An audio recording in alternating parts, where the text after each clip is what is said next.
So there is one thing out there that destroys so many golfers. It's not outdated instruction from a local pro.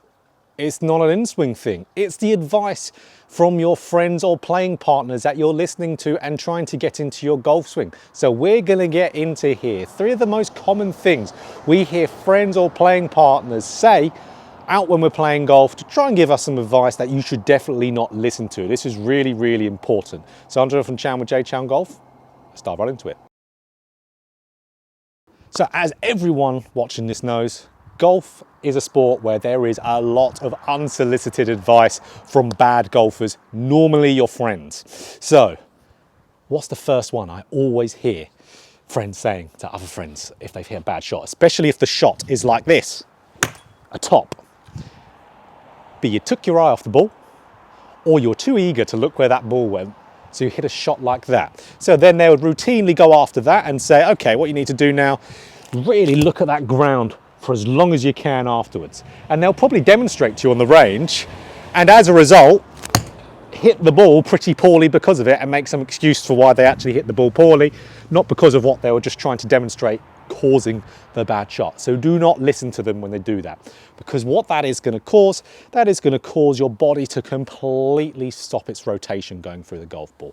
We have 3 movements in the downswing, in the golf swing in general. We have rotational, we have lateral shifting, and we have a vertical move going through the body with our tilts. If we completely stop our rotational move, it's going to throw out our whole sequencing in the golf swing. We're going to hit really poor shots. We're going to have no control over this, the club face. We're going to really lose a lot of speed as well. So by keeping those eyes down, that's going to create a lot of tension if we're physically trying to do this movement.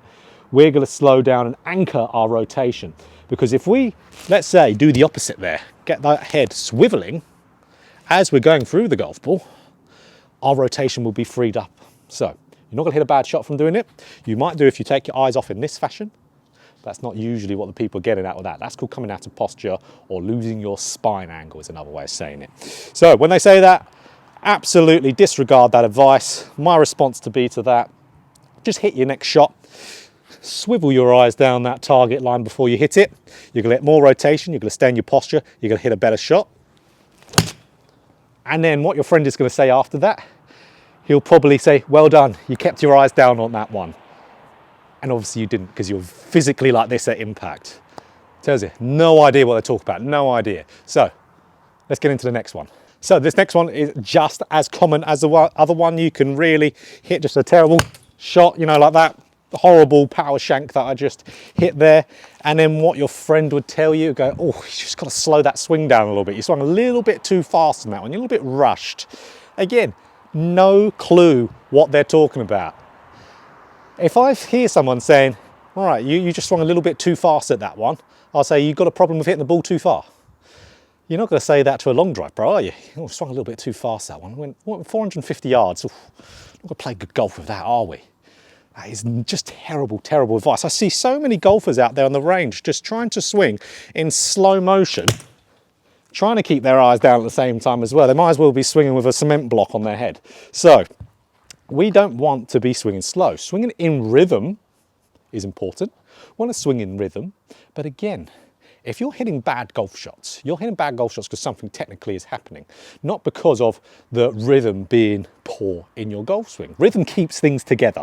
It keeps your faults working. It's not a fix for anything. It will just keep you swinging with what you've got at the moment. That's why you see a lot of tour players with good rhythm, because they have to have good rhythm to swing with what they've got on the day.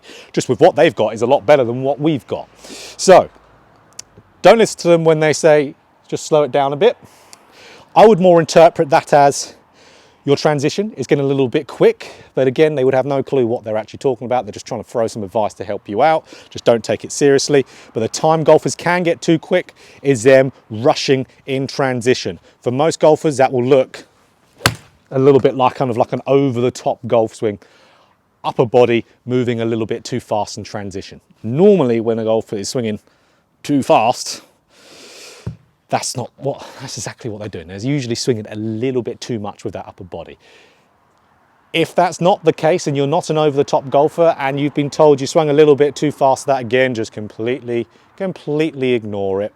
Yes, swinging in rhythm is good, but again, You could play good golf by trying to absolutely swing the living daylights out of that. That's too fast, that was, wasn't it? Went straight at the net in front of me, and that probably would have gone about 20 yards further. So don't listen to your swung too fast.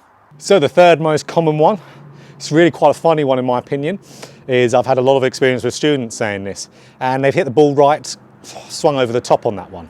Swung a little bit over the top. My friend who's watching this right now, I've hit shots out to the right and he told me I was swinging over the top, and of course I'm not, I swing way on the inside.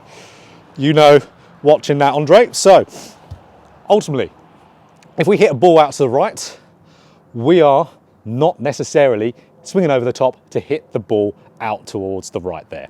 So all you need is that club face to be open to your club path to curve a ball out towards the right there.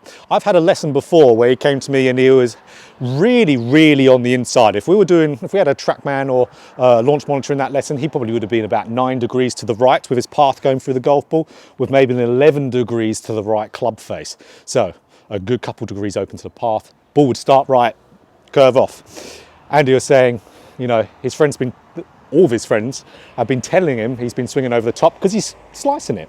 Got to be swinging over the top to slice it, right? No, like we said, just have to have club face open to club path. So that's where you've got to understand your golf swing a little bit there. So we want to be able to, of course, control the club being on good path. We need good path to be able to control our swing. Just because we hit the ball, out towards the right here does not mean I'm going over the top. So if I'm going to demonstrate a right one, I would probably not swing over the top. I'd probably just try to massively swing on the inside and then hold the club face off, and that will make the ball go right. And again, Dave, your 25 handicap friend, will tell you, God, you swung over the top on that. Got to swing a little bit more on the inside, and God, it gets worse. It gets even worse. Of course, that could be the problem, but you've got to know your own golf swing. If you want help with that, I'm on SKILLEST, online lessons. I'll put a link down in the description there. You can work one-to-one with me. We can sort it out. No more guessing game. Don't just watch YouTube aimlessly. Know what you're looking for. So if you hit the ball right, that does not mean you're coming over the top. You could be having a neutral path. You could be swinging neutral through the golf ball and just have the club face open at the point of impact, and you've sliced it. And then we'll see people here. Let me grab my swing plate. There we go. I can't stop hitting the ball out to the right. Let me get an avoidance drill on, not knowing that they're already 10 degrees to the right going through the golf ball, and then they hit the ball even worse there. Got to know your own golf swing. Hitting the ball right does not always mean over the top here.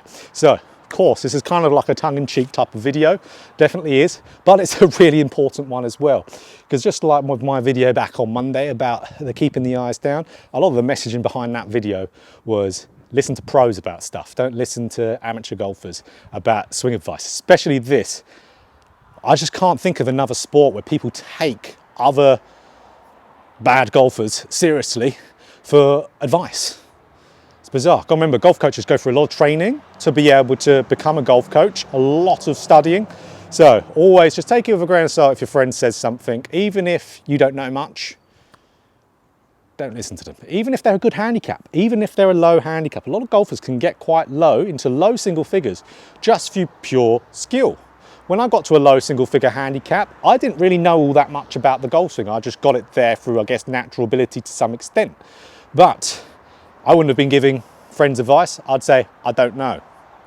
That'd be pretty much it. Of course, do now, but take it with a grain of salt with what your friends say, because it can really destroy your game. So listen to pros. Again, if you need some help, SKILLEST, description. So if you enjoyed this video, guys, of course, hit that like button. If you want more golf instruction just like this, hit the subscribe button. Of course, hit the bell button too to be notified every time I put out a video. So don't listen to your friends, listen to your golf coach, and then you'll start improving.